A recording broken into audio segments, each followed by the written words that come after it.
Hey, everybody. We are back and a little bit late. That's on me, everybody. But hey, I'm so excited because today we are going to hit season 2 of Invincible and we have a special guest with us. So stay tuned here on Two Geeks and a Microphone.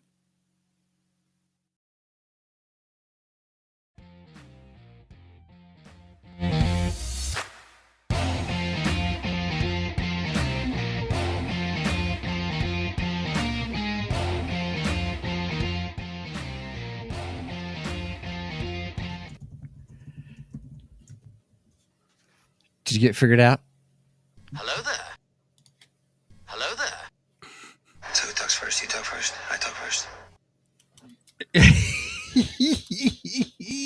We are still learning EV Mux, everybody, and we love it. We are open and transparent here on Two Geeks and a Microphone. Good morning, everybody. I am your co-host, Mr. Stephen Bosser, along with the one, the only, the most beardiest of them all, Mr. Mike Shanks. Mike, say hey to everybody. Good morning to all you geeks out there in Geekdom Land. And all I'm seeing right now is syncing, allocating some resources. So as soon as you went live, everything kind of went dark on my side. So I didn't know what was going on. Where we were at. Oh, Yeah. that's so weird. So I hear you. I can see you faintly in the background, but it still says syncing for me. So we'll just play by ear and see what happens. Okay, that's interesting. Okay, well, I'll make sure I handle the rest of the stuff going on over there. And if you have to refresh or something, just let me know, kind of thing. We'll keep it going. But real quick, I want us to introduce our big old guest who's been with us before, and I'm super excited. Mike, who is our guest today? Today we have back our friend Tom of Big Dog Inc. Tom, say hi. Hi guys. How are you? Good. How are you doing? Doing fine. I am so glad you're here with us. Everybody, when he was here before, we were talking about Invincible season 1. And I learned there that, I mean, he collects all kinds of comics and graphics, but I had no idea that Invincible was a whole comic series. I should have, but I didn't. So Tom was more geekier than I was. And so it was great. So then, so he brought some great insights to the show. And so we had asked, hey, would you be willing to come back for season 2 to help us? And so he is. We're here because season 3 is just around the corner. Does it come out? Is it next week, next Saturday, next Friday, or something like that? Yeah, it's supposed to be February sometime. You know, so it can't be too far off. I guess since we're actually talking about it, I guess I should. Here, let me go. Season 2 release date is let's see. The second part of season 2 of Invincible was released March and April 2024. No. Season 3. I said season 2. Sorry, you guys. Season 3 release date is February 6th. It's going to have a 3-episode premiere. Oh, nice. So I'm pretty excited about it. So, we're going to be talking about Invincible season 2, and I've so wanted to call Mike this week to talk about it, and because I watched it this week in prep for today, and I was good. I almost let the bag slip when I talked to him once this week, kind of a thing. But we have done what we said. We've saved it for the podcast, and so to discuss. So. I'm super excited. And Tom, I am very appreciative that you are here with us. We are so excited to have you here with us again because we went for, holy cow, we went much more longer than we normally do. Oh yeah. I'm used to doing most of the podcasts that I do are usually like 2 hours. So that wasn't even like a blip for me. It's like whatever you guys want to do, we'll just keep going. There's sometimes we get on these podcasts and we reach a point where we're getting towards the end, but you can feel that it's like it's actually found a groove, and we're all just like, just keep going. Like we're not doing anything else. Just leave it on. Well, Steven's like the busiest guy on the planet, so. Well, yeah, but that's all right. Today is my rest day. I worked a long day yesterday. Longest day I think I've ever worked, from 7 in the morning to almost 11 last night, because it was end of year. Those dadgum 1099s that have to go out to all these different people and getting all those done. So anyway, so that's a long story. But anyway, enough of that. Enough of that. Today is about fun. And you are correct that sometimes that time goes by like a blip, Yeah. because we were having so much fun last time. So I'm super excited about today. So, Mike, did you have any geeky news or anything? I have no geeky news. My Geekdar is kind of the same as last week, so I don't know if you want to do that. Just for those that may not know, Right here, now, let's. My So we're not dog going to needs to do. play. Look, all I had time for this week was to watch Invincible. So I've got no geeky. I haven't had a chance to look at geeky news, but let's go ahead and do our Geekdar real quick. Okay. Control with the radar, sir. What's wrong with it? I've lost the bleeps, I've lost the sweeps, and I've lost the creeps. The what? The what? And the what? You know, the bleeps, the sweeps, and the creeps. It's not all he's lost. Control with the radar, sir. What's wrong with it? I've lost the bleep. All right. So we do have some geeky Dog news, just but, wants to do nothing but play right now. right? Because we're on the show. All right. So go ahead, do your Geekdar, and then I do have some geeky news real quick. Okay, Tom. so my Geekdar kind of goes back to last week. I am continuing the Batman Resurrection novel. I'm up on, what did I tell you earlier? It's chapter 11, I think I said, Stephen. I I'm think about so. 30% done with the book. Wow. And as of last week, we got confirmation that John Jackson Miller, the author of this book, will be joining us at the end of February. So he's going to come on and talk about his I guess, creative process on this book and how he chose the different characters. And I got to say, I'm really happy with the characters he chose for this book. It's Nice. It is so good. So Nice. that's my Geekdar. Tom, do you have anything that you've been interested in lately, or that you've been taking up your geek time? Not a lot. It's very random for me. I kind of dive into things just sort of like, once I get to a point in the night where it's like, okay, time to shut down. It's just sort of turn on Netflix, turn on Amazon, like start the scroll. Like, what is here? Is anything here? And also it kind of depends on if I need a little bit of like inspiration for like what I'm going to be doing.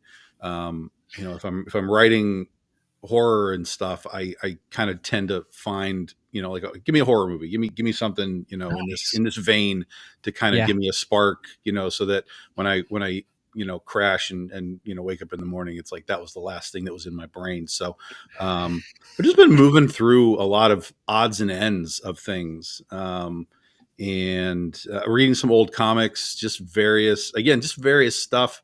That I read a lot of old stuff because from my collection, because that's what kind of inspires me for what I'm doing.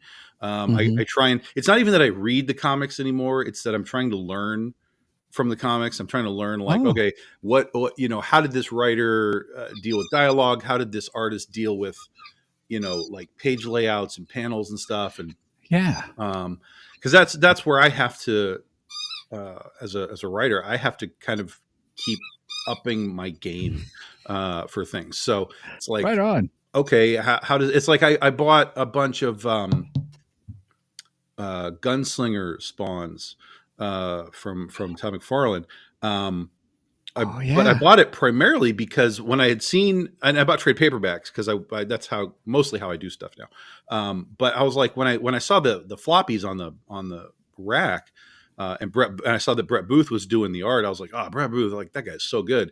And I'm like, just like looking through the books, and I'm like, oh my God, like this is wild how he's doing this stuff. And I don't know how much of it is Todd writing and how much of it it's Brett, creating it. That I don't know. I'd love to figure out like who's doing what in this combination. But I was like, this is like really visually, it was taking me back to old Todd McFarlane, like old McFarlane Spider-Man and stuff, where it's not your normal like panel. It's like rectangles and, crazy thin things and, Oh and yeah. horizontal. It just wasn't normal. And so I got really into the visual aspect of Gunslinger Spawn. And, so, Do you find that it's for you because you have such this analytical eye for books, just because of what you're doing, that it's hard to separate just reading a comic just for the beauty of the comic's sake versus the analytical eye? Oh, what can I learn from this? How did they do this? Or it just depends on your mood. It depends on the book. There's books Oh. that I read and I'm like, give me this story. Like what's going, I just read the new G.I. Joe last night from Larry Hama. And I've been, that's the only like new recent series that I have lasted on for its entirety. So they started with like 301 when it went over to Skybound. And now it's on like 16 or something. And I've gone through the whole thing. Now, when it first hit, I was like, I instantly fell in love with the Chris Mooniam art. I was like, yo, what is this? This is crazy for G.I. Joe. Because if you look at that and look what IDW was doing with G.I. Joe, it's like, what? This is a level up. And so I was totally into the Mooniam art. And so I was in, and I love G.I. Joe anyway. So I was like, this is a really cool visual. And then, as I read it, I was like, oh, this is okay. This is all right. Yeah. And then, so Mooniam only did like 6 issues and then he jumped off. I don't know if that was planned or what, but, who came in? I want to say it was Steve Epting, somebody else that I knew came in and took over the book for a period of time. And I kind of was starting to drag with it. I was like, I don't know, the Mooniam art was so good. This is good too, but it's not what it was. But the story was enough that I was like, all right, I'll stick with this and see where it goes. And then Chris came back and I was like, the all is right with the world. And so, this last couple of issues, it's been, because it's Serpentor. I love Serpentor. So Serpentor was in it. The dynamics are very different from what we understand because there's like chaos within the Cobra organization. Not everybody is on everybody's same side. And so this last issue was, Destro versus Cobra Commander. And I was like, oh, this is pretty good. And when Chris is on it, like that just changes the game for me. So, it's the only book that I've stuck through for that extended period of time that is an ongoing series. So I've really enjoyed that book. Who's doing that series? Who's publishing that series now? That's Skybound. Skybound. Okay. Yeah, that's Kirkman's company, Robert Kirkman. Okay. Mm-hmm. Oh yeah. So they got the rights to G.I. Joe now. Yeah. So what they're doing though is they have 2 universes for G.I. Joe. So they have the G.I. Joe that I'm reading that started at 301. They have that universe, which is the continuation of the book that goes all the way back to Marvel. So the numbering just keeps going, right? So when they took over the book, they just kept the numbering going. Oh, that's so cool. And then there's what they call the Energon universe, which is the Hasbro world, which is where the G.I. Joe and the Transformers sort of live in the same world, along with some other things. And that's a completely different story. It's 100% different. So what they did is they wanted to create a new thing, which is the Energon universe, but they also wanted to let Larry Hama continue to write G.I. Joe from what he was doing. So Larry gets his world to play around with, and then there's the Energon world, which is wildly different.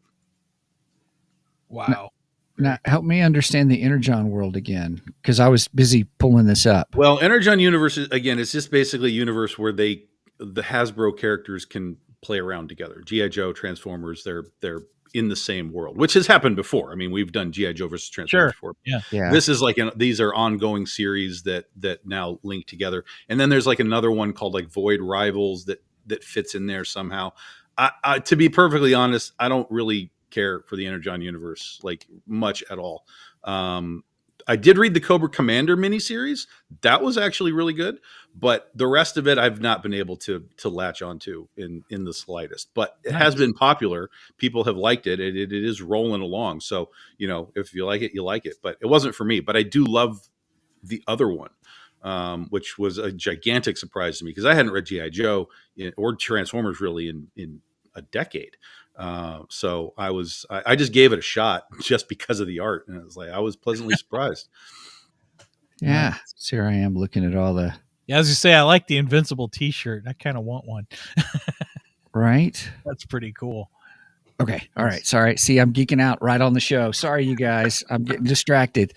Tom, always a pleasure. This is great. Okay. So, all right. Well, we should use this as a lead in. But before we do that, I do have one thing I need to do for this. It is, I'm going to go back to sharing my screen.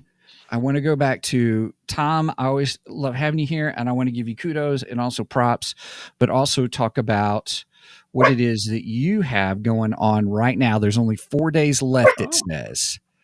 And yeah, so it's technically 5 because that doesn't include today. But yeah, it ends Wednesday night. Yeah, but Kickstarter has a weird thing that they do there because it's basically 4 hours plus or 4 days plus all of the hours of the current day. So it's 5 days. Wednesday night. So you've got a Kickstarter. So Little Critter 25, the Critterverse reveal. And so tell us what this is, and kind of for those that may not have met you yet, may not have seen you when you were on the show before, what is the Critterverse? And just talk about this and what this Kickstarter is about. Yeah, so this is issue 25 of the ongoing series. We did a mini series to start this book back in 2010. So this is our 15-year anniversary in 2025 for the company, for Critter, and for our other series called Penny for Your Soul, which we'll be doing more of that in March. So with Critter, we've been doing issues since last year. So this wrapped around and it starts our 15-year anniversary. So this is issue 25 of the ongoing series. It wraps up volume 6 of the, if we were to look at it as trade paperbacks, it's the issue where we finally give you more concrete answers as to how, who, what, where, why, when, how the Critterverse works, and will continue forward, without giving spoilers. We've been dropping sort of hints along the way for 15 years, like this is kind of this kind of thing in here. But this is where we finally get to say, no, this is it. This is how it works. This is what you can sort of expect as we move the story forward out of this volume and into, the next sort of stage of Critter's evolution, both for her, both for the book and the whole thing. So this is going to be the last issue in this volume, but 26, the story will continue on. Critter basically is old school superhero stuff. That's what I grew up with when I was a kid. So when I wanted to learn how to write comics, I didn't know how to write a comic book, but I felt like I understood the superhero genre from comics, from watching Batman TV show, and just I felt like I understand superheroes, so I'm going to learn how to write through the genre that I feel like I understand. And so that's where I started. Critter was the first book I ever wrote. And now here she is, 15 years later, after a few sort of hiatuses, like when we were with Aspen and so on. Now we're back with it. I'm super excited to get this particular issue done, this whole arc done, and really put it into the next phase of what we want to do with this character, which we already have plans well ahead. So, but again, it's old school superhero stuff. It's fantasy costumes, spandex, it's utility belts, it's secret identities. There's crossovers with other creators, superheroes. They make appearances from time to time in here. So again, I just wanted it to make it as fun of a superhero experience as I can within the context of what people understand, how Marvel and DC work and all that kind of stuff. I want to give them that throwback nostalgia feel, but it is a modern day book. So we have cell phones and things in the book, but it's definitely a throwback as far as the storytelling style, I think. Well, I have to say I had a flashback to, I'm going to date myself here, everybody's Electra Woman and Dyna Girl. Oh yeah, of course. Yeah. Also, incidentally, for those of you who have no idea what we're talking about, it's on Tubi. Go watch it. Is it really? It's on Tubi, yeah. Or at least it used to Oh. be. I don't know if it still is, but it used to be on Tubi. But check Amazon, check Tubi. It's around. Yeah. Hanna-Barbera not Hanna-Barbera. What am I saying? Croft. Croft. Croft Croft. Superstars and stuff with Land of the Lost and all of that. Yeah, Oh yeah. Oh, Land of the 100%. Lost. 100%. Yeah. So Yeah. the spandex costumes and just the fun of design. We don't worry about like hyper reality here in this thing. We're not like, why would you wear like such a thing? It's like, who cares? It's superheroes. Like, these aren't real people. Like, why are you concerned with like armor on like dudes like Superman? Like, they don't need it. Like, what are you talking about? Like, just go and have fun, create cool designs, and just exist in the fantasy world for a minute. Oh, that's just like when everyone harps on like Wonder Woman, there's no way a woman could fight in a costume like that. Oh, who cares? Just enjoy the story. Yeah, and they get uptight about like, heels on their boots and stuff. And then you go and find real people who are like doing cartwheels and jumping off trucks in heels in the real world. I'm like, yo, parkour is real, people. Like, we're doing this for real. Like, stop worrying about it. But at the end of the day, these aren't real people. Like, they shoot lasers out of their eyes, and you're worried about like what they're wearing. Like, what are we doing? This is weird. I've said that many times. I'm like, really? This is what you're concerned with? You're talking about a guy who can fly and shoot lasers out of his eyes, and you're concerned with the costume. Come on. It makes no sense. Makes no sense. Yeah. None whatsoever. Oh my gosh. Yeah. So I'm just scrolling for those who may be audio listening. I'm just scrolling our video on YouTube. Please check it out. I'm just kind of scrolling through what's on that page. You can do a look or a search under when you go into Kickstarter, and probably what's the best word? Critter or Critterverse? Yeah, you can just put Critter in there, or you can even search by my name, and it'll just pull up kind of all of our stuff, and you'll see the new things. Plus, you can also search by like ending soonest. And we'll be in that list of general things that are ending relatively soon. So there's Kickstarter's cool because you can search through things a lot of different ways. I know. So yeah. So just doing a little scroll. All these awesome variant covers, by the way. Yeah, there's a bunch of variant covers. We did I don't know if we already passed it. We did an homage to the old Craven's Hunt cover that Mike Zeck did, where Spider-Man's crawling out of the dirt from when he was buried alive. Spoiler alert. So we did a little homage to that because we have a vampire critter from one of our Critterverse. Where was that one? Places. And so I got a hold of Joel Gomez, who does work for like Coffin Comics and stuff. And I was like, we don't do a lot of homages, but we have this, this vampire critter, and I thought it would fit if we wanted to do it. And you wanted to do it. He was like, yeah, this is really cool. So I love what you called it, the Nosferatu. Nice play there. That one actually caught my eye when I was looking at it earlier. Okay, Tom, I got to ask you, or I got to at least comment. So last time you were on, we talked a lot about digital, and you even had a little tagline. What was it? Use more trees or something. Use more trees. Something along that line. But I see that you do have a digital set on here too. Yeah, this is pretty much the only place where we do much in the way of digital, and that's because we have a lot of guys that are primarily, clearly people in the U.S. buy it too, but when you're shipping stuff overseas shipping is like crazy.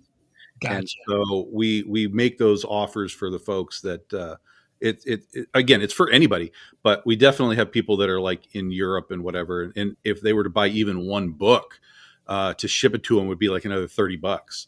So it's there for ease of use, and for the folks that don't want to have that extra expense. Shipping it to Australia is like $50 for a book. It's crazy. Ooh. And we have fans all around the world. That's the whole thing. Like, if I didn't have the sense that we weren't worldwide as far as a fan base, I probably wouldn't worry about it. But I do know that we are a worldwide community of Big Dog Ink fans. So I'm like, all right, we got to at least give them the opportunity. If they want the physical book, we'll give it to them. That's not a problem. But if they just want to be engaged in the product, then we'll have the digital options. Awesome. Okay. Yeah. Very cool. All right. Well, everybody, please be sure to check out his campaign, and they're on Kickstarter. You can do Critterverse, or Tom Hutchison on that. So, all right. Well, we better get to our main event, shall we? Yes. Let's do this.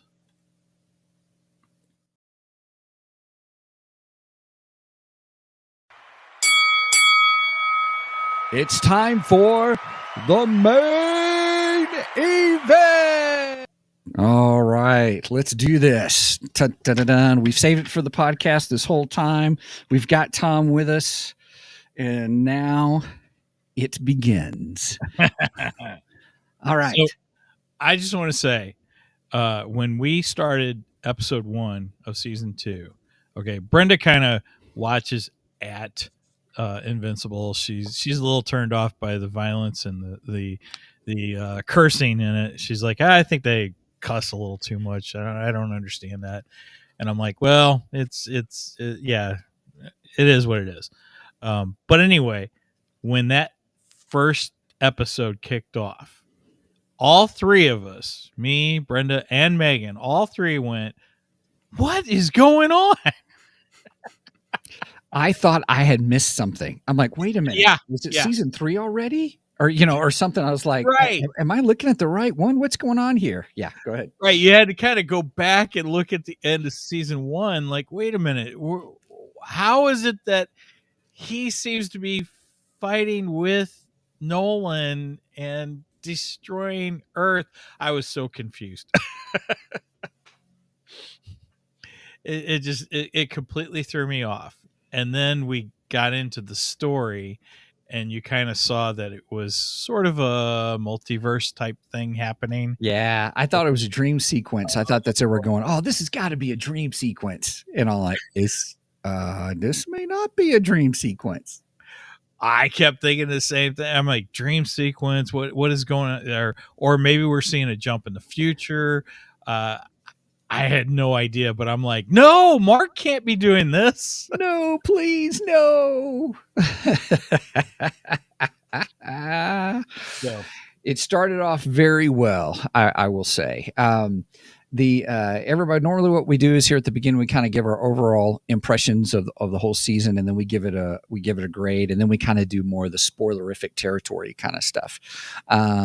And it's been out a little while, so we're getting ready for season 3. As we said earlier, starts off February 6th, so that's next weekend. I'm very excited, and then and we'll kind of go from there. So, anybody want to start off with their original view of the overall overarching view, executive summary, as it were, of season 2 of the show Invincible on Amazon Prime? Who wants to go first? I'll give you a little bit of, because you were talking about like the cussing and the violence and stuff. I'll give you a little background on that for Mr. Kirkman. Sure. Or more specifically, you can blame Eric Larson for that. Because Robert Kirkman, back in the 90s when Image was happening, Robert Kirkman was a wild, over-the-top fan for Savage Dragon. And Savage Dragon is a wild, over-the-top violence, blood, the whole thing comic book. And so that was the book that made Kirkman want to now make his own comics.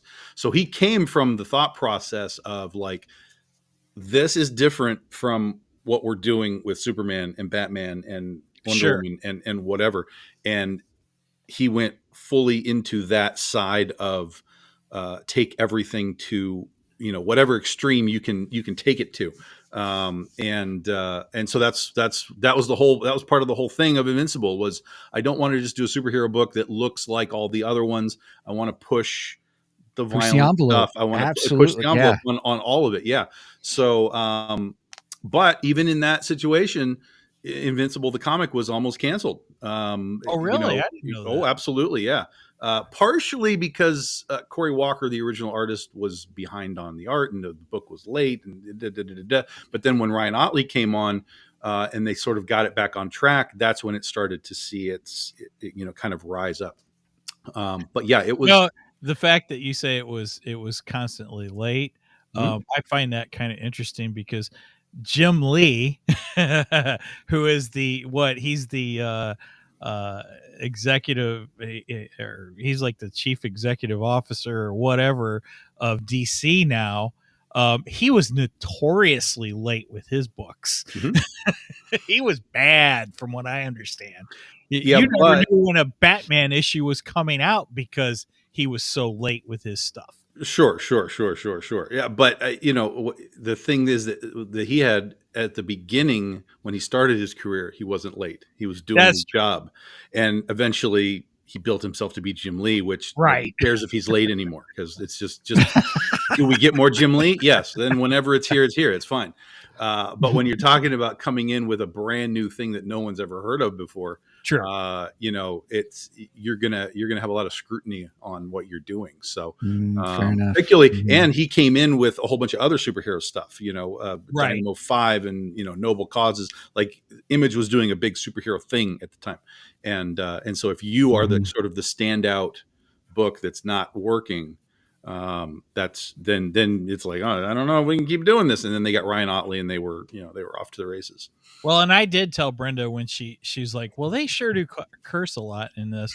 And I was like, well, it is Rob Kirkman, and you did watch The Walking Dead. Yeah. And she goes, I know, I watched The Walking Dead, but they didn't curse as much in The Walking Dead. I go, you didn't read the comics, though. I read the comics. I said, this isn't far off from the Walking Dead comic books.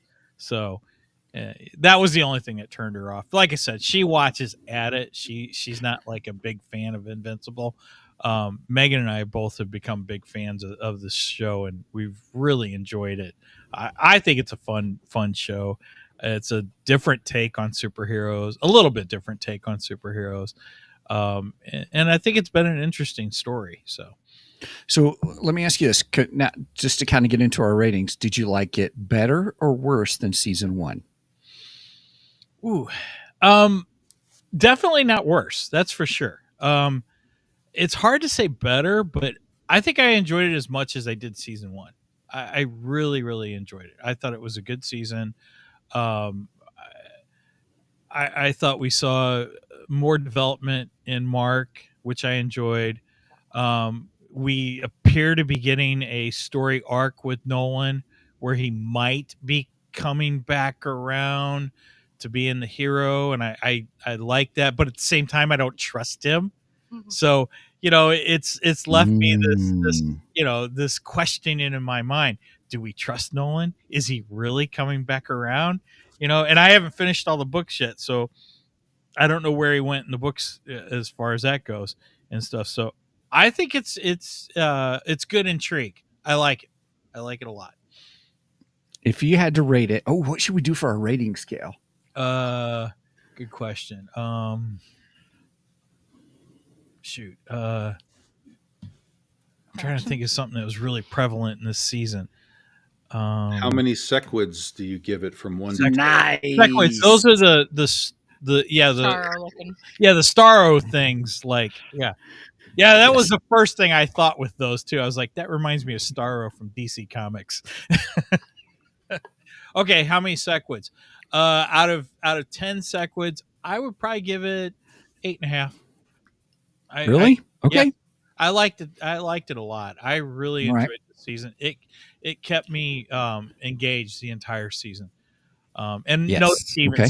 no Steven skips whatsoever. Right on. Okay. Nice. I still think Mark looks like Animal Man in his costume.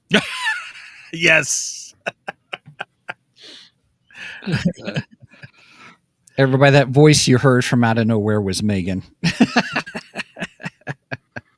Megan wanted to say that the first time we did when we did season 1 and we forgot about it, but she is right. Mark's costume very much resembles Animal Man, one of the versions of Animal Man from DC Comics. And season 1, I kept having that stupid theme music run through my head. Animal Man.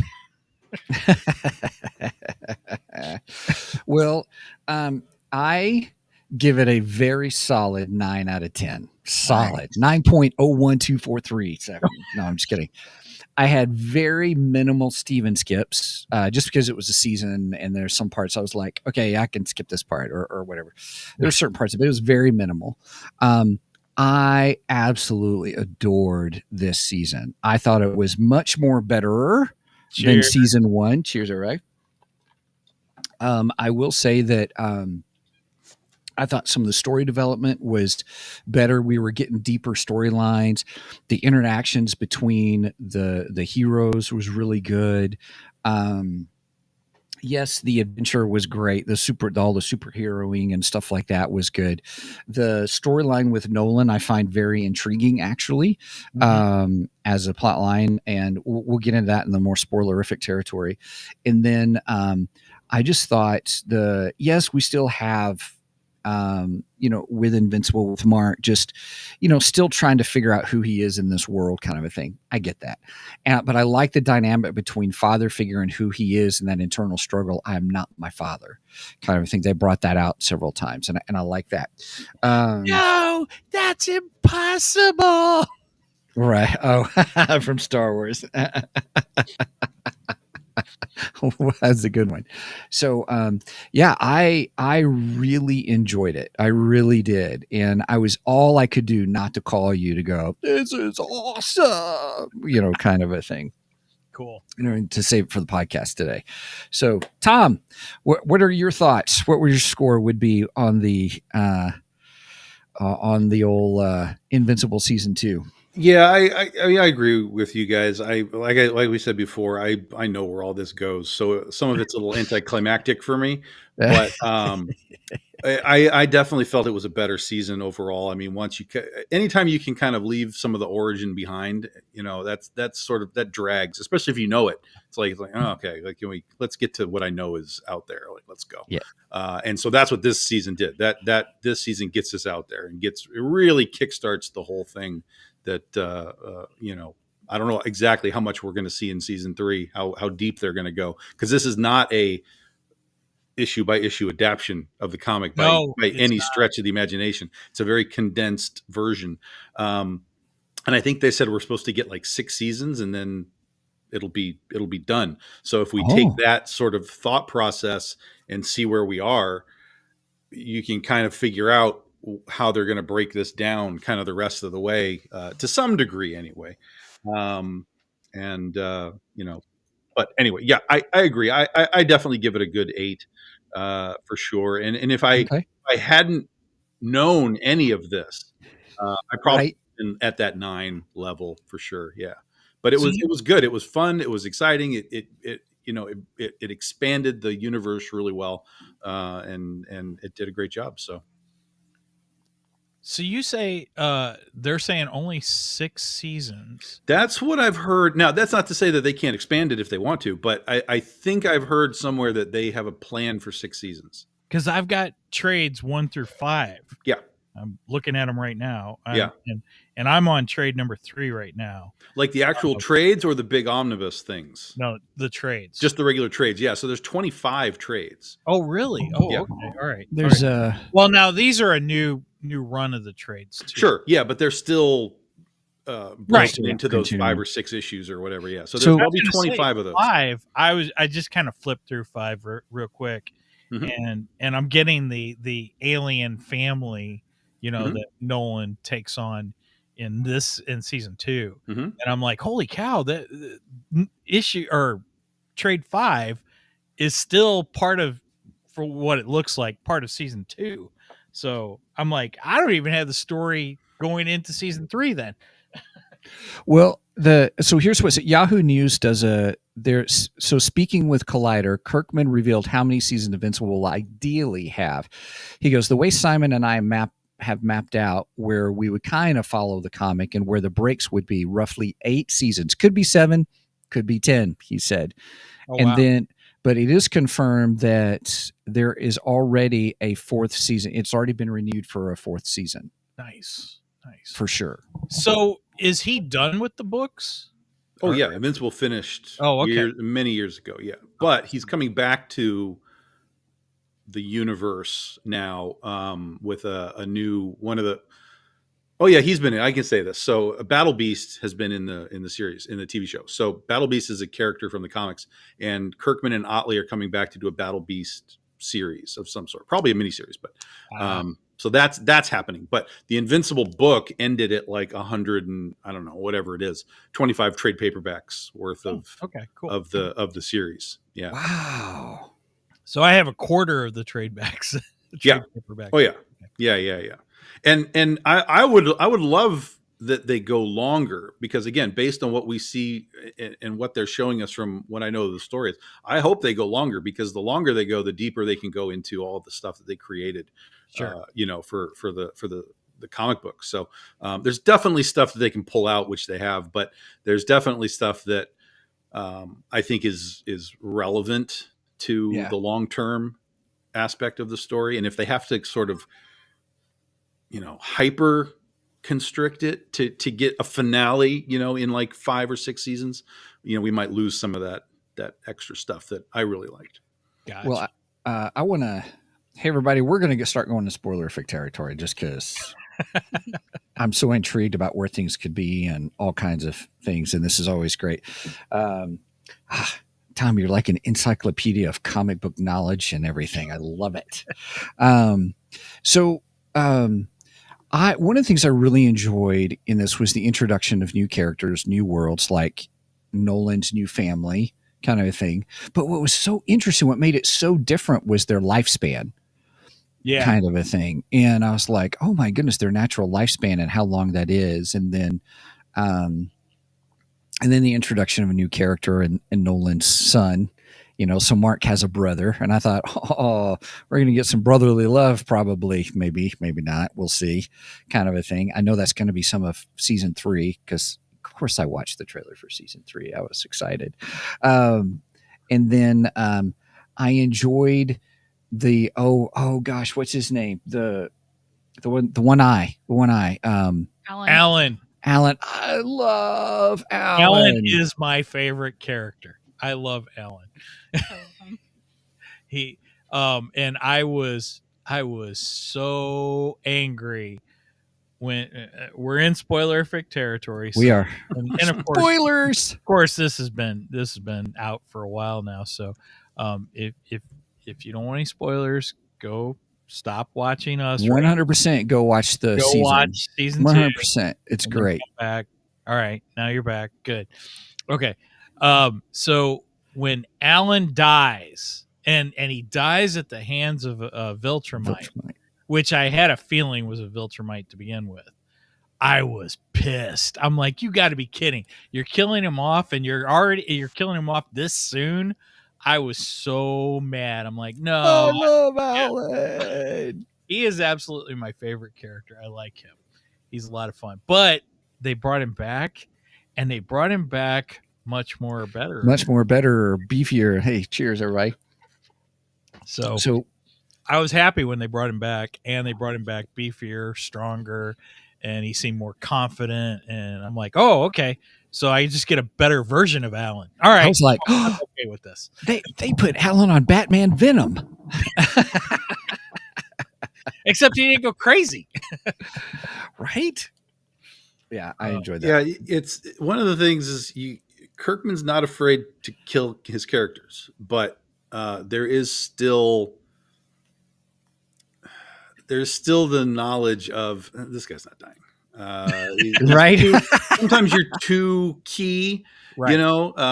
And so even if he dies, they'll probably find a way to, bring him back later or whatever. But Alan was definitely one of the key players that, you kind of probably are going to guess he's going to be fine down the line at some point. Mm-hmm. Yeah. But your concerns about the deaths of characters are well founded, because Kirkman will just be like, and that guy's gone now. Well, I know that from The Walking Dead. I mean, sure, yeah. Dead, he was notorious for killing off characters, and you were just like gut. It was like a gut punch sometimes. See, that's the.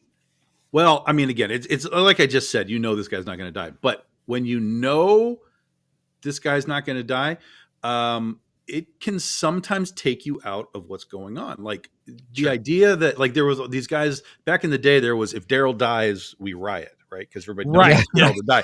But I was like, no, that's the opposite. Like that's the guy that should die.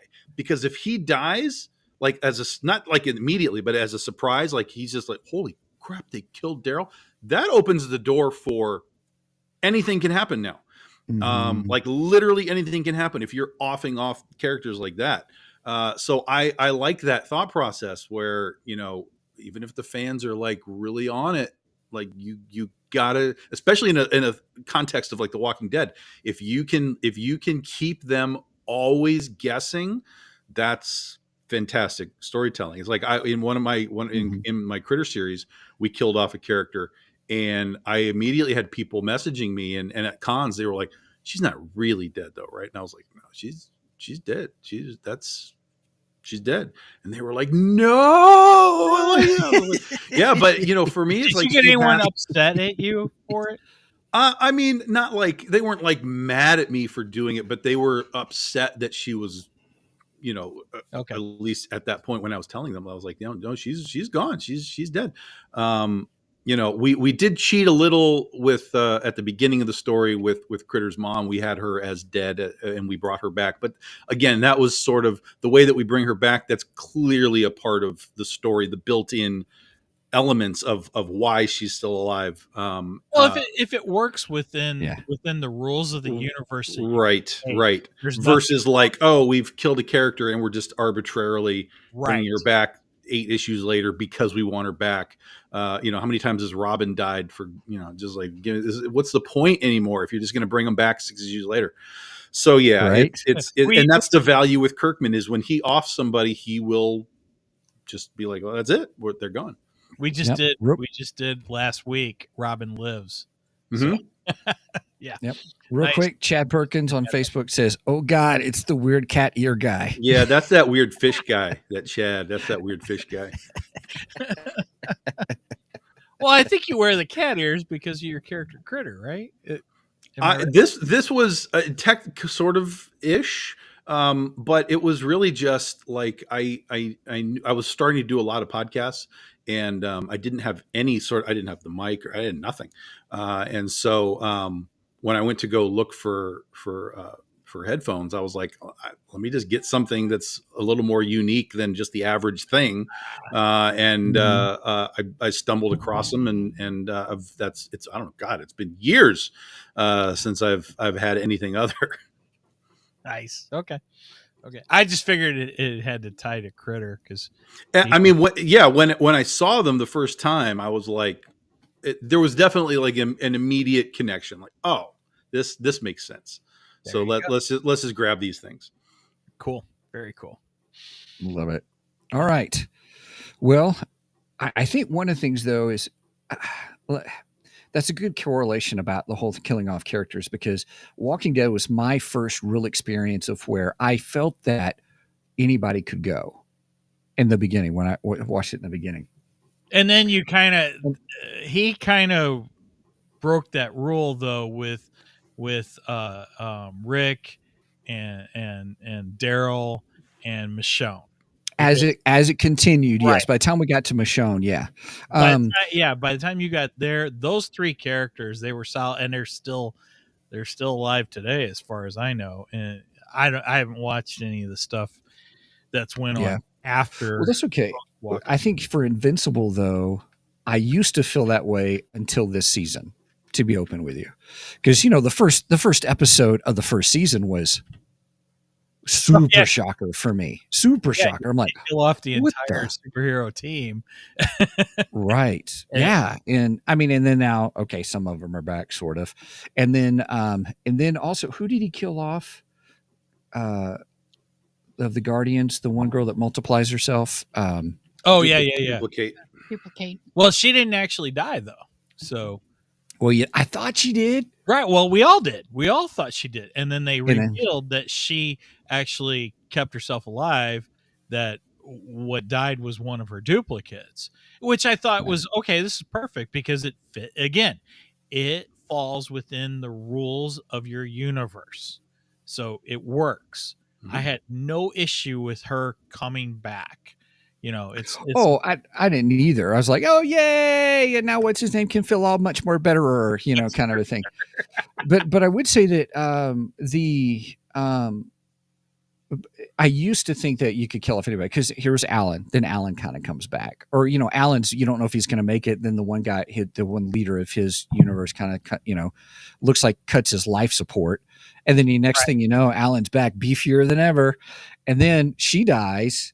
All her duplicates get, you know, it was great. Actually, that was a great fight sequence. But I was like, everybody's dying, and then but then she comes back at the end, and I was like, what? I wasted all those tears at the funeral and all that, and then now she's back again. Say what? You know, kind of a thing. But I mean, realistically, though, I mean, it doesn't bother me as much as I have now lost that anybody could go in any moment, kind of thing. That's all I'm saying, kind of thing.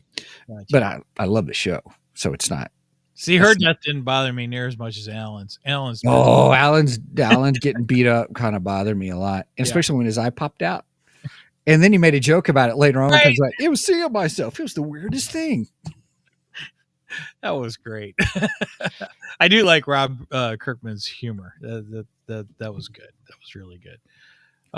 So, all right, we have to talk about the brother. Okay. So. Do? Yeah, we do. We definitely got to talk about the brother. So Nolan fathers another child through the Bug family in the other universe, I guess. I don't know. And no, that was I was having flashbacks to Starship Troopers. Just kidding. I don't think I've ever watched Starship Troopers or another planet. Anyway, he goes way far off, and he has this other family and everything, and so Mark brings the brother back to Earth, so on and so forth, and so when we have that moment where his mom and his brother are being attacked by, I don't know what that guy's name is, the guy with the big head and the multiple guys made him and all that stuff. So they're being attacked by him and everything, and throwing Mark into multiple dimensions and stuff, which was a very cool scene, by the way. I really liked that. However, that entire thing, those whole scenes, the entire time, all three of us kept saying, Oliver, because she named him Oliver, or somebody named him Oliver. Yeah, she named him. We kept saying Oliver's powers are going to kick in here. The stress is going to make his powers kick in. His powers are going to kick in. It's going to be something big, and he's going to beat the hell out of this guy. And they never did. And I was just like, are you kidding me? This would have been the perfect opportunity to have his powers kick in and him do something amazing. Wow. And I was a little disappointed by that, because I really wanted to see that. Yeah. I have to tell you, Kirkman's probably one of the writers and creators that has always seemed to subvert my expectations. Oh, I'm not saying I mean, I liked the way it turned out, but I was just a little disappointed, because I thought that was the perfect opportunity to introduce his powers. And it just never happened. I was like, are you kidding me? Come on. That just means you're engaged in the story. You want to see what happens with him. Yeah, that's true. It's season 3. Yeah, because we got the preview of season 3, and when we do see that the brother is his powers are coming out. He's fighting alongside Mark. Mark gets a costume change, so Megan, he won't look like Animal Man anymore. Right. I don't know if I like his new costume better. I don't know. The costume change gives me hope that we're going to get the things that I want to see. Oh, okay. Oh. Hey, we're in spoilerific territory. No one said we couldn't do that. Oh my goodness. Oh, see, now I'm so intrigued. I'm so engaged in the story that I'm like, Tom, I want to know. But then part of me is like, no. But I mean, I'm the guy who will read the ending of a book and then go back and start it just because I like the journey. if that makes sense. Oh, yeah, of course. Yeah. When I first read ElfQuest, I read the last volume first. Like I just bought volume 4 and read that. Wow. And I was like, oh, this is good. And then I got the rest of it. So, no, I get it. Yeah. And you guys are in a unique spot because you don't know what's going on. Right. And you see the big picture. Yeah. So when I see the trailer, I'm like, oh. And when we got the costume change, towards the end of the trailer, I was like, oh. So yeah, let's. I'm fingers crossed that when we go to season 4, we're going to be right in that sweet spot of stuff that I want to see. Right. Speaking of ElfQuest, everybody knows I'm a fan of Humble Bundle, and they actually have, if you want to support a charity, ElfQuest, the Dark Horse collection, they have available where you can get Volume 1, Volume 2, Volume 3, Volume 4. A whole bunch of other ones, all ElfQuest related stuff digitally. You can do it at 18, but 25, but it goes to World Central Kitchen. So some of the funds go to that. So I know some people like to do the humble bundle things because it helps support charity and stuff like that. So ElfQuest is on there. So sorry, I digress. I just noticed that I keep up with the Humble Bundle stuff, and that's on there. So. And I just checked number 5 of the trade paperbacks. The costume change is in number 5. So, so I'll at least get to the costume change in the trade. How many of them do you have right now? I have 5, but I think that's all they have of this particular format. That's all that was at Barnes and Noble. Well, that's true. They're releasing those piece by piece by piece. Yeah. Right. Those little and like I said, digest versions. Yeah. This is a brand new format that they just started. So, in fact, DC Comics is starting a format similar to this too. They're re-releasing a lot of their trades in this. Well, there's the whole thing is that comics are trying to figure out how to be manga, and in their brain, which I don't know if this is true or not, but in their brain, they're like, "Hey, smaller is better." I'm like, "Is it? Are you sure?" I don't know. Well, you say that. I don't know if smaller is better. I mean, the whole point is to aim it towards kids, and kids are smaller. Wait. So, within that context, it's like, what? I don't know. What is that? This is the what are they calling these? The oh shoot, I forgot what the oh man, I can't. Limited collector's edition, 8.5 by 11 size. Yeah. DC's reprinting a bunch of theirs in this size. So is that bigger or smaller? I can't really. It's bigger than my head. Big. Okay, yeah. See, that makes sense to me. Bigger makes sense because you're blowing up the art. You can see it. Everything about making a bigger book makes sense to me. But on the other side, there, the comics are trying to figure out like how do we get kids to buy what we do, and kids are buying manga. Manga is smaller. Let's make smaller books. Oh, but from what I understand, these are selling like hotcakes too. Yeah, I would. That doesn't surprise me in the slightest. Right. Yeah. Although you can't put these in a comic book box, you can't put it in a long box. You got to get a magazine box for those things. Right. Yeah. Yep. And I think the Flash versus Superman, the race, the first one, I think they're reprinting that in this size. Which, if they do, I'm getting that one too. Interesting. But I just thought it was bigger because we were getting older and my eyesight's getting worse. I'm just saying. That thing's bigger than my head. Well, there's a lot of stuff that they do, like especially when they do omnibus books, like they're oversized books now. Like they're normally another couple inches bigger than normal. So it's like it's sort of like making a premium format. Hey, we have these floppies, but now we have like the premium. It's like the old DC used to do those gigantic absolute books, hardcovers. People like that stuff. Well, DC and Marvel just released the DC Marvel crossovers in a big omnibus, which is like $150. Yeah, I really, really want that because I've never had any of those issues, and that would be so much fun. And that's a nice hardback book too. I looked at that. Our local comic book shop, Fantasy, just got them in over Christmas time, and I'm like, oh my gosh, I need to start saving up so I can get this. Yeah, we're looking at doing our first omnibus this year, and I'm kind of trying to figure out, like, are we going to do this big size thing or not? I kind of want to, but I have to make sure that what the fans want for them, and what makes sense. But it's like, for me, every time I get them and I see that they're bigger, I'm like, I like this, that it's bigger like this. So what we may do is end up doing like an oversized hardcover, and then do like a normal size trade paperback. Oh, cool. Kind of what I'm thinking we're going to do, because I'm not there are trade paperback omnibuses, but normally they're normal size, which is kind of interesting to me that that's happened. So I don't know. I have to do a little bit of research, but we are going to do our first one in September. Cool. Very cool. Nice. We'll make sure we get you back on so we can do that. So we can help you promote that. It's going to be Oz too, because we're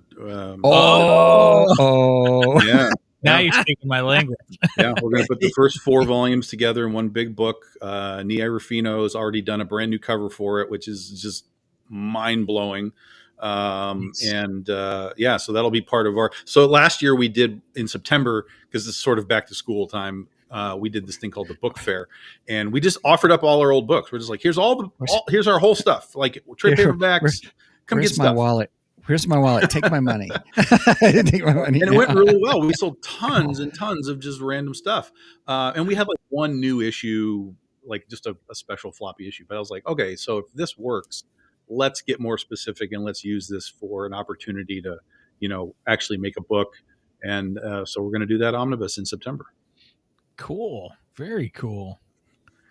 So there's you said there's 5 compendiums of Invincible right now? There's 5 in that format. There are 25 total. Yeah. Right. Because like he printed them originally in just normal comic size, and there's 25 of those. Right now they're just making the small versions one at a time. And since I started in this format, I want to keep going. Keep going in that format. Yeah, I don't see them on there. I see them differently. So I'm looking at the different ones that I'm looking on their website on the Skybound site. They don't have a whole bunch. So I guess it's something you have to get differently. I'm trying to find them on. Anyway, that's okay. Hey, everybody, we're still talking about Invincible season 2, because season 3 starts next week. And if you're just now joining us, we've got Tom from Big Dog Inc. with us again, because he's read them all. So, Mike, you may get mad at me at this. Number 6 in that format is out. It came out December 17th. Oh, okay. So it just came out. So number 6 just came out. All right. I'm okay for spoilers for the future. If you are not, plug your ears, because I want to ask Tom, what's the favorite thing that you can't wait to see happen on the show? Dinosaurus. Dinosaurus is a bad guy.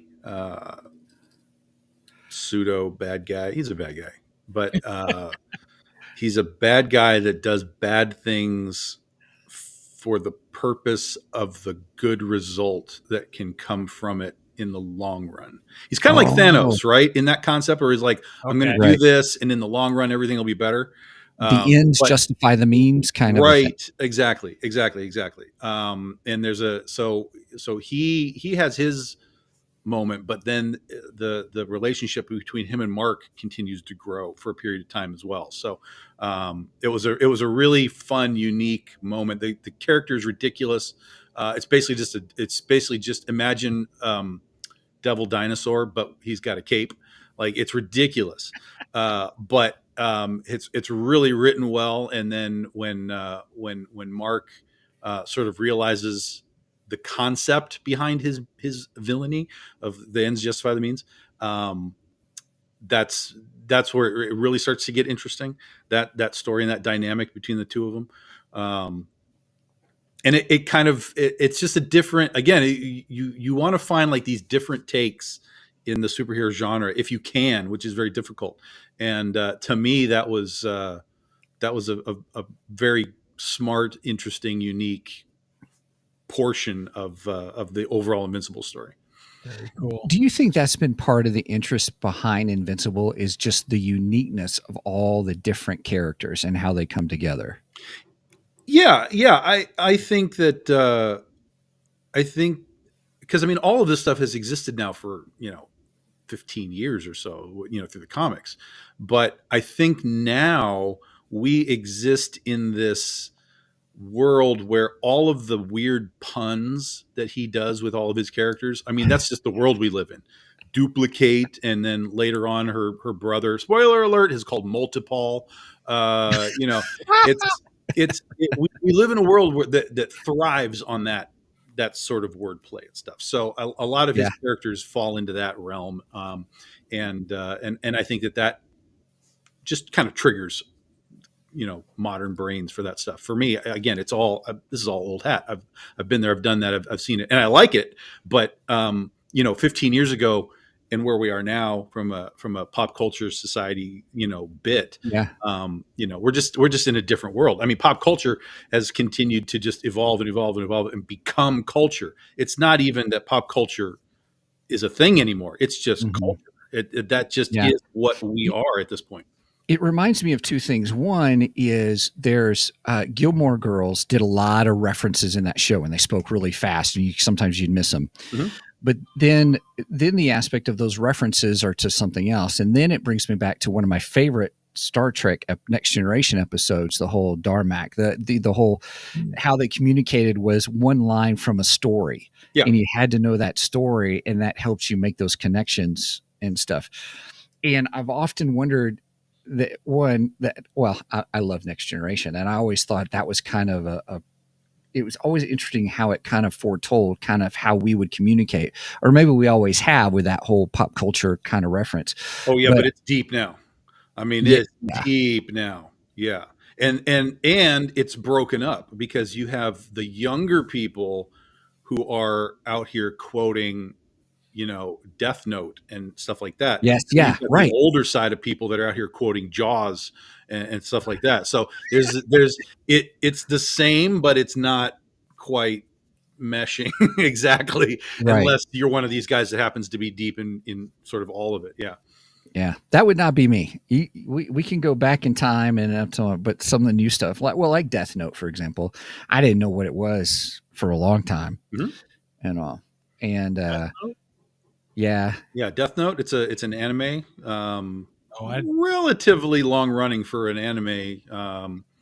Basically, it's about it's about a book that if you write somebody's name in the book, then they end up dying, so it's who's going to control the book and like that kind of thing. So it's interesting. I was kind of into it for a while, and then there was a point where like a corporation got a hold of the book. And I was like, I'm out. This is dumb now. I don't even care to finish this anymore. But the early part of it was kind of interesting. And they did do a Netflix adaptation of it as a live action movie too, which got really panned by the fans, which I understand, but from an older person's like perspective and not like a deep fan of the anime, I thought the movie worked really well. I thought it was really good. So if you want to sort of have the easy access to Death Note, just watch the movie and you'll at least have a concept of what the heck's going on. Because it is an adaptation, but it strays from the source material. Megan, do you know of this? Oh, yes. Okay. I saw you were piping up as soon as he said Death Note. I'll add Megan to the scene real quick. Yeah, so we're doing this on the fly. My anime stuff, because I grew up with anime that people really don't even know what the hell it is. I grew up with stuff like Speed Racer, Transor Z, Star Blazers, Battle of the Planets. Yes. That kind of stuff. And then as it got more into the 80s, Robotech came around and, Voltron and that kind of thing. Yeah. And then Speed Racer and Battle of the Planets, those are my anime right there. Yeah. And then the next stage of all of that was they started to import things like Akira came over and all that kind of stuff. And that's all like 70s and 80s and then into the late 80s. And then it kind of started to explode into like Sailor Moon arrived and all that kind of stuff. And it just kind of kept going. Oh, Cowboy Bebop. I've heard. Of Yeah, Cowboy Bebop and stuff. Yeah. Neon Genesis and whatever. Yeah. What else did you say, Megan? I have a love-hate relationship with Death Note. In what way? I started out, I really loved it, and then the main character got on my nerves, and I hate it. But I love the live-action Netflix for one reason and one reason only, and that's Ryuk, who is played by Willem Dafoe. Yeah. And I love him. Oh wow, Willem Dafoe is in a. Uh-huh. He plays the demon. Yeah. He plays the. Is that's on Netflix, right? Yeah. Mhm. Yeah, that's what I thought. Interesting. Uh-oh. I got homework. That's the only thing I like about the movie. Because Gotcha. they did Ryuk. They did his design really, really well. He looks fantastic. And it's Willem Dafoe. And I love him. That's awesome. That's cool. Very cool. Very cool. Right on. Cool. All right. Thanks, Megan. So, real quick, let's see what else do we need to bring up about Invincible season 2?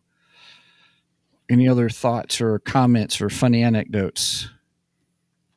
The only thing I'm going to say is I really enjoyed season 2 a lot, as much as I did season 1, and I think season 3 looks incredible. I'm looking forward to seeing it as soon as it airs, and this one I'll actually be watching in real time. That's awesome. Yeah, I can't do it. I have to wait till it's done and binge it. I can't do episodes. It's like the Creature Commandos came out, and I watched the first 2 episodes, and I wasn't. It was the weird thing because I wasn't in. I was like, I don't know. I don't think I'm in. But when I got to the end of the second episode, I was like, I got to wait for a third one. Like, this is terrible. What format is this?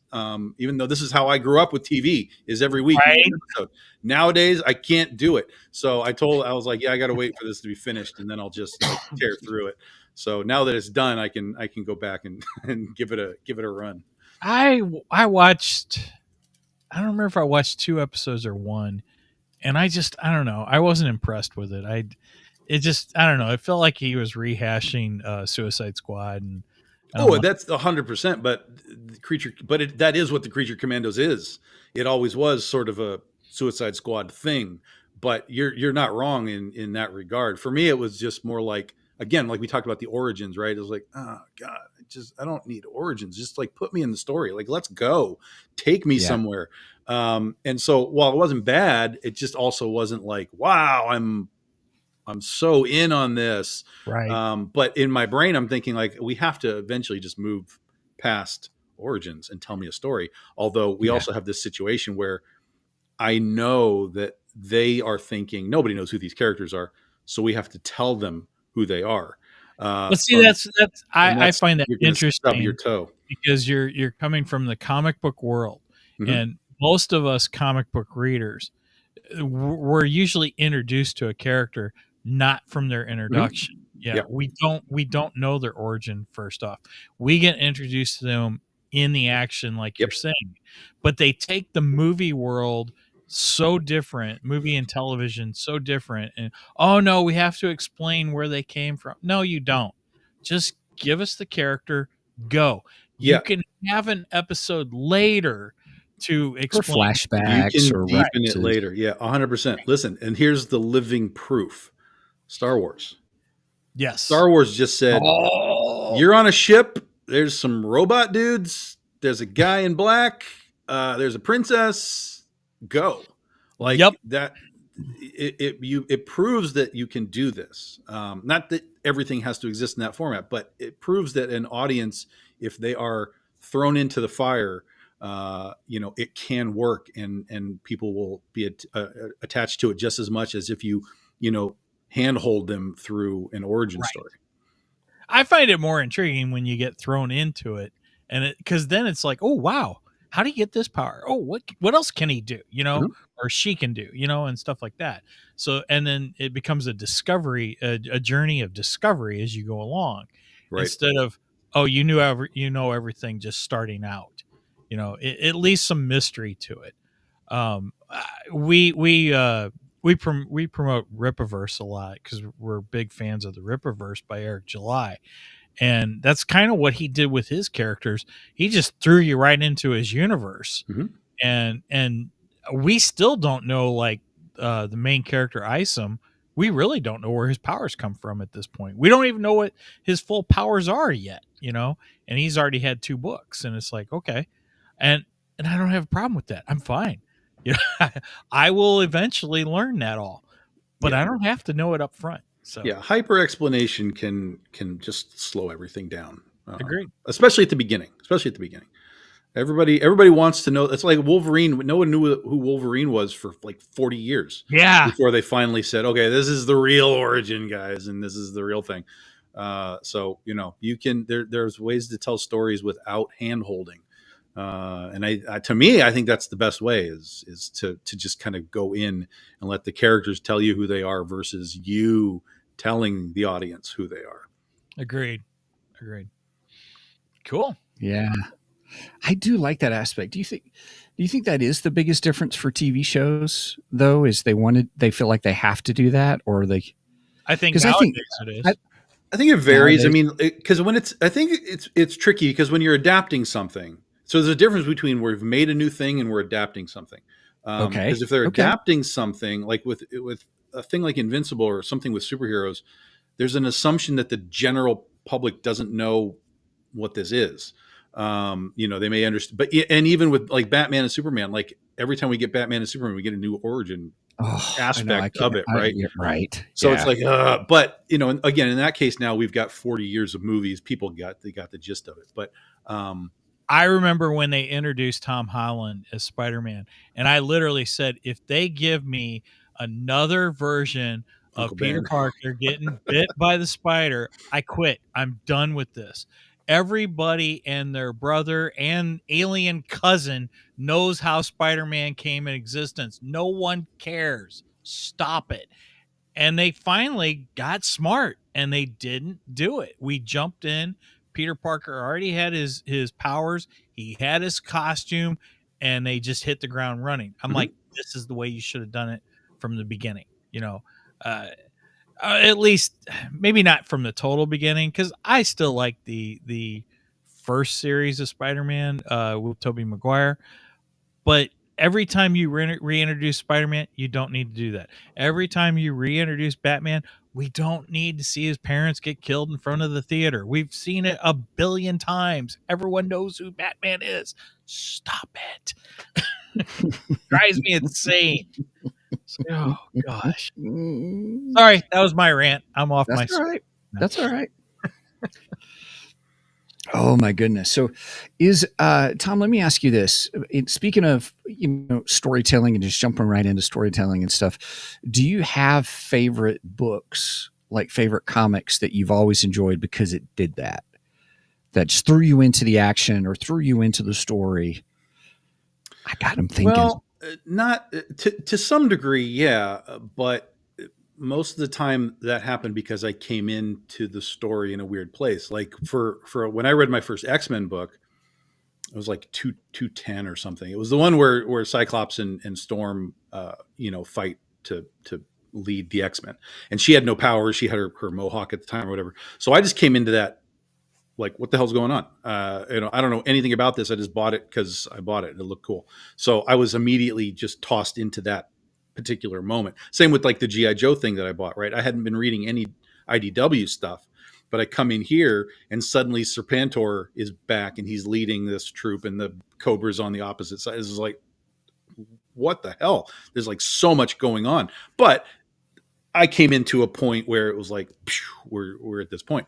So when you're talking about like starting points, like Invincible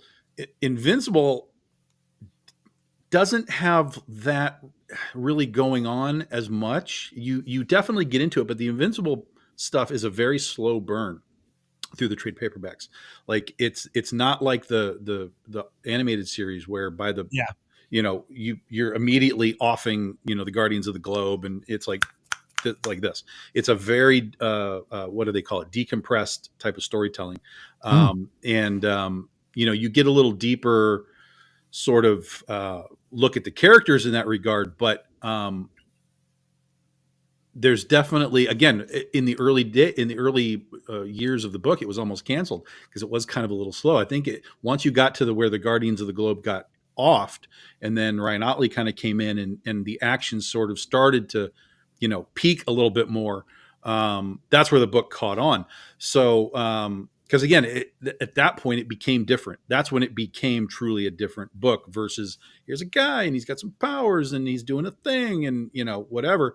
It's like we're killing people right now. Like 7 people we're offing these guys, and then this guy is related to the guy that killed them all. Like that's where it became a thing. But it took a while to get there in the comics. In the animated, it was pretty fast. So I think that there is a sort of sweet spot for it where you can introduce a character and tell the audience who they are, but at the same time have something going on that's relevant. I think Invincible's origin is interesting because he wasn't getting his powers and everybody expected him to have it. They were like, what's wrong with this kid? Why doesn't he have powers? And then one day he just gets them. They just appear, and then he starts to figure out how they all work. So again, kind of a slow burn, but a little bit different than normal. But other than that, I fall back on things that, like Torment, the Todd McFarlane book that he did for Spider-Man when he relaunched Spider-Man #1. So that first 5 issues is called Torment. That's comic books on steroids. I mean, that's like peak McFarlane storytelling. And it's wild and it's crazy and it's just everywhere. People get down on the storytelling, like the writing, I should say, the writing. And I'm like, yeah, okay, I can understand that. But even Todd himself is like, well, I never wrote anything before. So, you got to kind of take that with a grain of salt and be like, okay, the writing may not be great, but is the storytelling good? And the storytelling in Torment is fantastic, at least from a visual sense. Could it be cleaned up in dialogue? Sure, of course. But from a visual sense, that's just a roller coaster ride through the whole thing. And I love it. I absolutely love Torment. In fact, I just read it not long ago again because I'm using it to inform something that I'm doing, and I purposely want to sort of tap into the McFarlane visual sense and take that to what I'm doing. Because so even in this script that I'm writing for this thing, I'm like, I'm telling my artist, like, we're going over here. Like, I know this is kind of what we normally do, but we're going over here now. I want you to push yourself. I want to push your creative thought process out of the square to square to square to square to take it to deep, heavy angles, close-ups. Like Todd might give you like 4 vertical panels, and then each one is like just a hyper close-up of like a finger or his eye, or one building in the background with the moon or whatever to kind of set the scene. So I love what he does from a visual sense, and particularly Torment and to a lesser extent some of the stuff that he did with the rest of the series. But that to me was like a peak moment for comics. Obviously, it sold a bajillion copies, but a peak for him. And it's a bummer that it gets sort of crapped on for the writing. But the storytelling is fantastic. So stuff like that, I come back to quite a bit. I love how you separated writing from storytelling, because that's something that George Lucas gets crapped on for, because everyone's like, well, sure, George Lucas can't write. You're right. He can't write, but he's a storyteller. He's a storyteller. He's not a writer. He's a storyteller. And I totally agree with that. And the prequels are perfect example of that. The whole sand, it gets it's so irritating. Yeah. Well, that's also an example of a writer given completely free reign, Right. with absolutely no one checking him at any stage and going, do we want to? Can we tweak that a little bit? It's just no, we're just doing it Right. this way. But if And you that's the look thing. at the overall story, it's Right. great. It It's works. fantastic. It works. Exactly. How would you define the difference between writing and storytelling a little bit deeper? Well, I think it's storytelling is kind of in the context that we're talking about, comics and like film and TV and stuff. Yeah. Storytelling leans into the visual, because you can tell a story without any words, any dialogue. You can tell a story visually, and if that visual makes sense as you're going through it without any sort of words or whatever, you've succeeded in telling a story. All right. Writing is then, what did that character say? What was their tone? What was their emotion? What was, whatever. And the visual can still show that. The visual can still show the emotion, but it won't necessarily tell you the specifics, what's in their head at that time when they're saying whatever it is that they're saying. So the writing is, to me, writing is more the character. The storytelling is more just the sequence of events from beginning to end. That's your storytelling. And you have to have a good story to then come back in and say, now here's the writing for that story. So like if you took out all of the dialogue from Torment, and even if all you did was leave in the constant thrumming of the drums, the doom, doom, doom, doom, if that's all there was, and then you saw Spider-Man doing his thing and fighting the lizard and meeting Calypso and all that kind of stuff, or not Calypso, Voodoo, all that stuff, it would work from a storytelling standpoint because it does that. And then when you come in, that's where you can kind of stub your toe. If the dialogue doesn't sound right in the moment, if you're sometimes writers get way too hyper specific, trying to make perfect dialogue. Right. This is the way that this should be written, rather than using like, instead of saying going to, I'm gonna, you know what I mean? It can start to feel too stiff. And if we're and if we're flying through New York fighting a lizard guy talking with perfect English, that's not gonna sound right. That's fine for something like the League of Extraordinary Gentlemen. It's not necessarily the same writing you want for Spider-Man fighting the lizard in an alleyway. Right. And that's the writing to me. You still have to write the story, but you write the story and then you have to put the writing on top of the story. Okay. When you're doing your comics, do you find that you kind of do the overarching story, and then where do creating the panels come in versus the writing of the dialogue in those panels? Yeah, I have a sense of what the issue has to do, through its 20 pages or 40 pages or whatever it is. I have a sense of what it has to do. But then when I go in to like, okay, I'm in the first scene and Critter does something, that's where the writing comes in, because now I know what she has to do, but now I'm writing how she does it. And so she's jumping off the building, she lands on the bottom, she meets a guy and says something. That's where that's where you start to direct the story now. Because now you're moving the camera and doing all I would use a lot of like movie terms, because that's what I use to kind of educate myself on how to show people what they need to see. And that's one of the unique things of Todd. He threw away the idea that you need a big box to show them what you need to see, and he was just like, no, you just get, all you need is that little piece. That's the part of the story that you need to think about.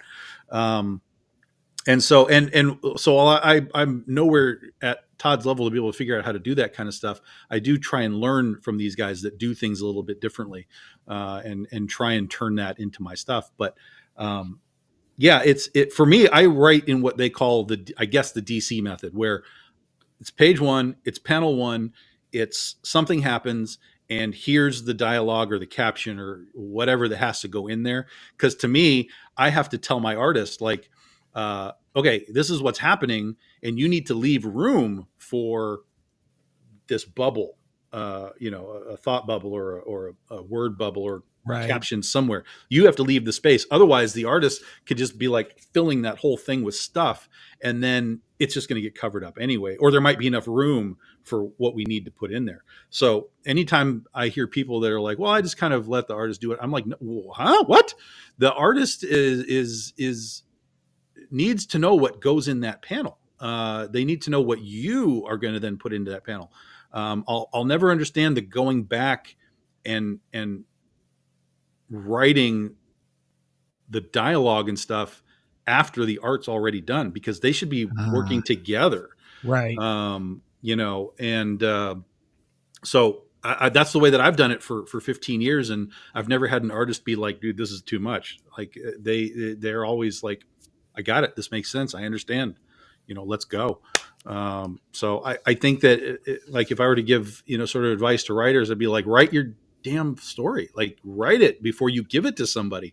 It's okay to let them free in sort of the artistic styling of it, but you've got to say, in this panel, this character has a monologue for whatever reason, and there has to be space for that so that you can get what you need into that space, and the artist needs to leave that space. And if they don't, then you're now forced to reset how you're telling your story, which doesn't make any sense to me.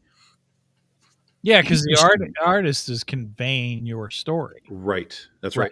That's right. Yeah. Yeah. It's like he's the cinematographer, right? He has the script. He knows what's going to happen in this scene, and he knows how he needs to leave and move and, do stuff to make it work to its, best ability. Yeah. Yeah.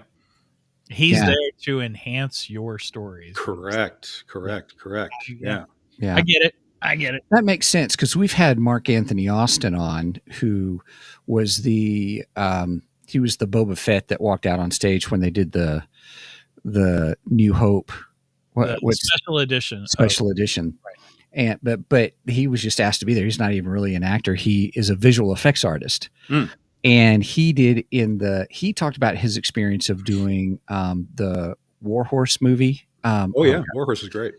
What he talked about, the whole trench scene was his concept, kind of a thing. Like, we want him going through the thing. And so he talked about being a visual artist. You do a lot of work, where the director is going, but you because of that, you know how to make the scene and stuff, and then keep them and stuff. And he talked about working with Spielberg, and also some of the computer at that time, some of the computer animation difficulties and stuff. But it was really interesting. But I do find it where being able to communicate your vision in such a way that you're like, okay, here's the artist, here's where we're headed, here's where we're going. That makes sense, kind of a thing. I was curious about that. Like, what's the process of steps when you are making a comic, and where does story and then the dialogue, the writing come into play? That was interesting. Yeah, they have to overlap. You can't have dialogue that isn't, if it's not in that moment, in that panel, it needs to lead you to the next panel. And so you need to know what's in there, and then you need to know what that reaction in the next panel is. So it's always got to be, like a dance from one to the next, to the next, to the next.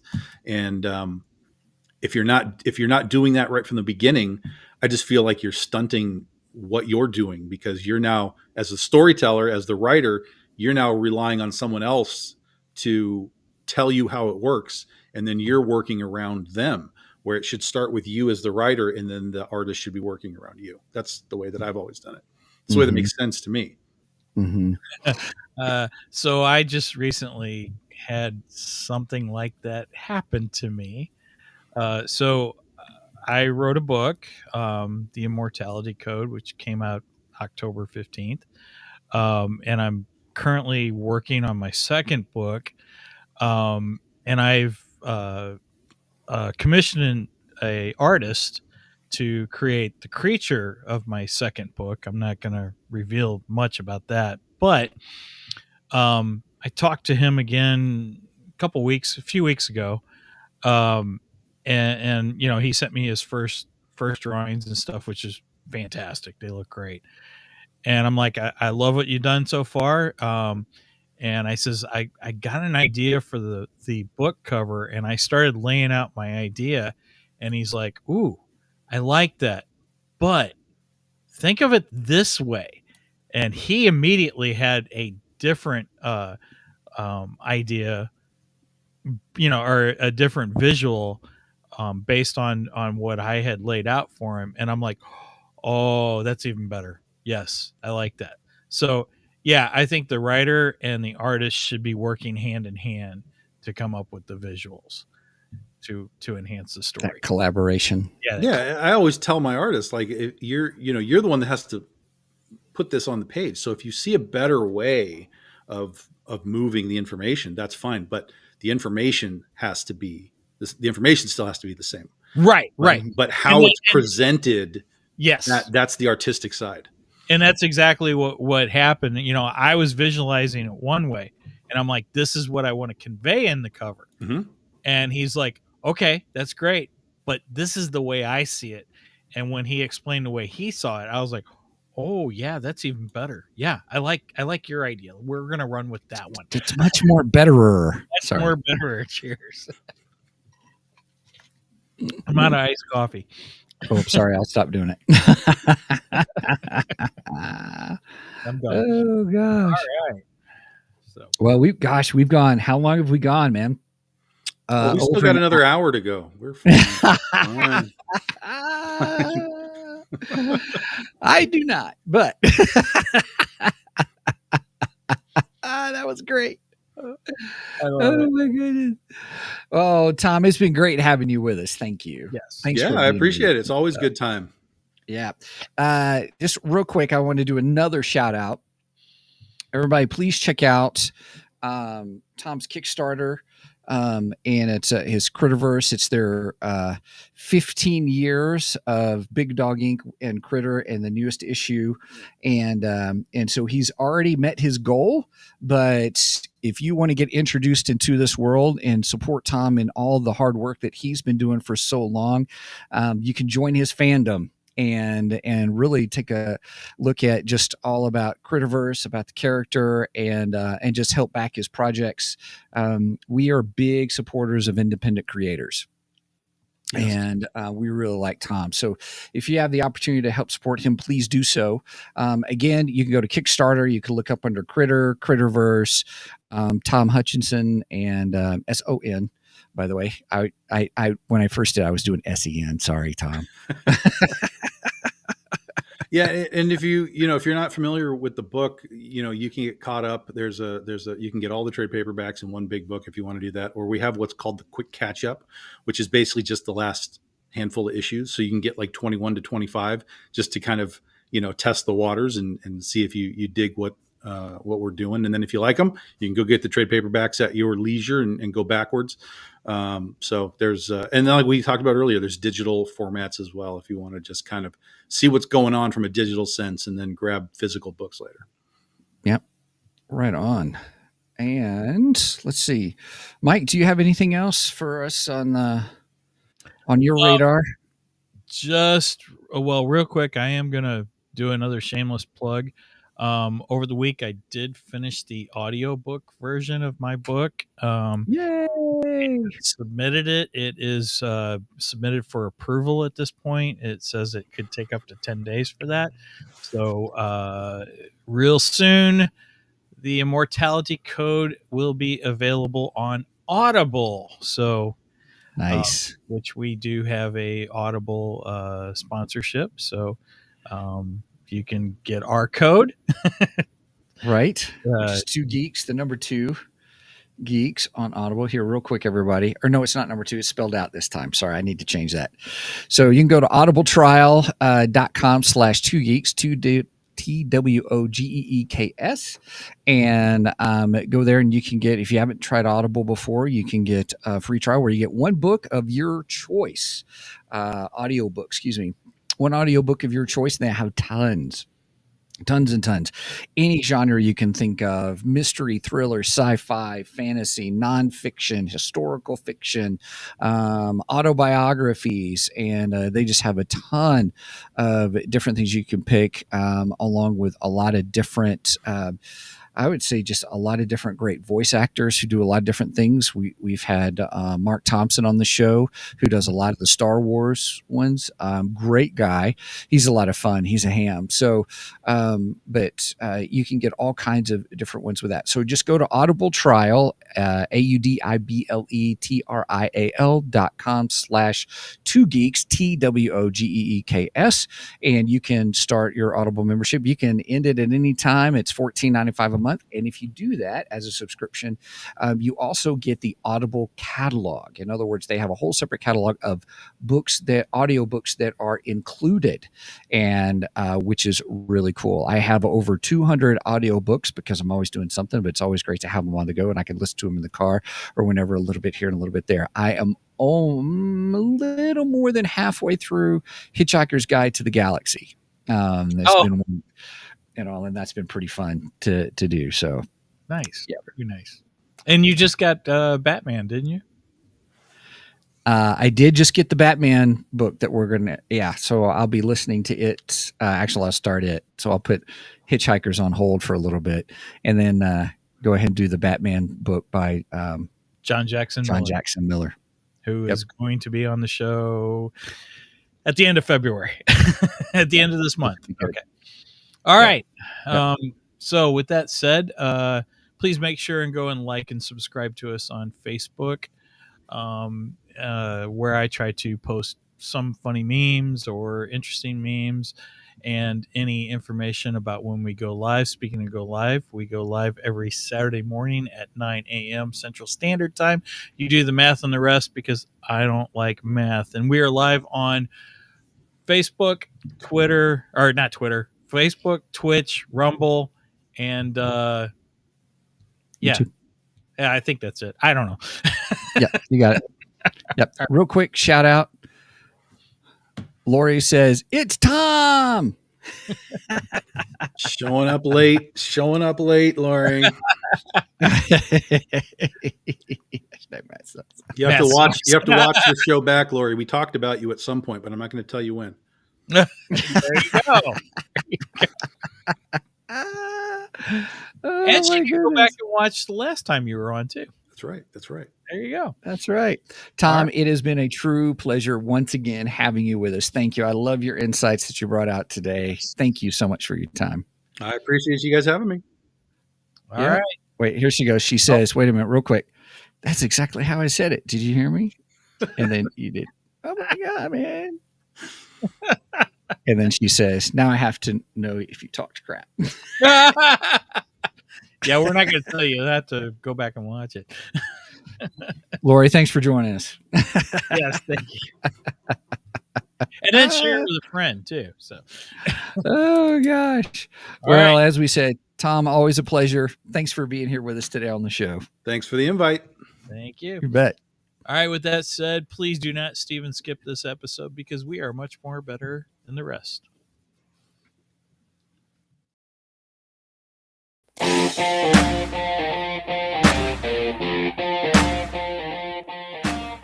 Thank you for joining us today on the Two Geeks and a Microphone podcast. Tune in next week when we will have more news and reviews. Until then, May the force be with you.